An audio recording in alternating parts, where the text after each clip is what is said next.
Welcome back to the Survival Circle. One of the things that we talked about when I first started my garden was that primary reason for starting that garden was to see if I could grow some food, of course, but then to see if I could harvest some seeds so I could turn around and make it a sustainable thing. So I wanted to share with you a couple of the results I've come across. First, here's one of the pictures of my bean plants. Now, these bean plants have been hammered by the Texas summer, um, so they're not looking their healthiest. But right in the middle of the picture there, you can kind of see a little crescent-shaped brown, yellowish brown looking thing. Well, that's one of the beans. This one has gone to seed. I will let it hang there until it is dry. And when you rattle that bean pod, you can actually hear the beans inside of it rattle around. So that's what I'm told is the best time to go ahead and pick the bean.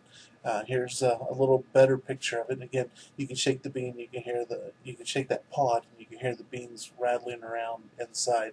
So you know that the pod's dry, the bean's dry, everything's pretty well formed, and so it's time to go ahead and get the pod off and take the beans out.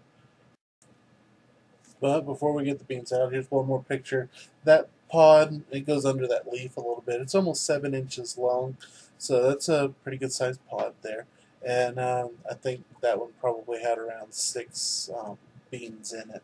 And here we show the result. Um, these guys are, let's see, that's an envelope cut in half at the top of the screen with my planting instructions on it. So you can kind of get a little size reference there. Here's some more. Now, I started off with 30 plants. You may remember I planted 60 and then had to pull out all but like 15 of them, and then I planted another 15. So I had 30 plants.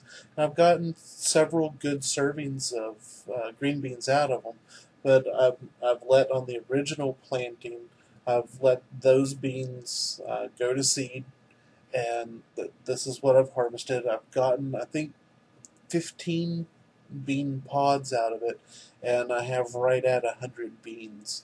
So now next year I can turn those back into the soil and let them grow and have some more beans come up. So that's the purpose. And of course, on the envelope, I've written all the planting instructions and all that. It's a little bit of information I got off the internet to help out. But there we go. The first plant that I've done has turned out to be successful. Next, we have squash and tomatoes, and those are going to be a little more interesting. So, thank you for joining us, and we'll talk to you again real soon. Thanks a lot.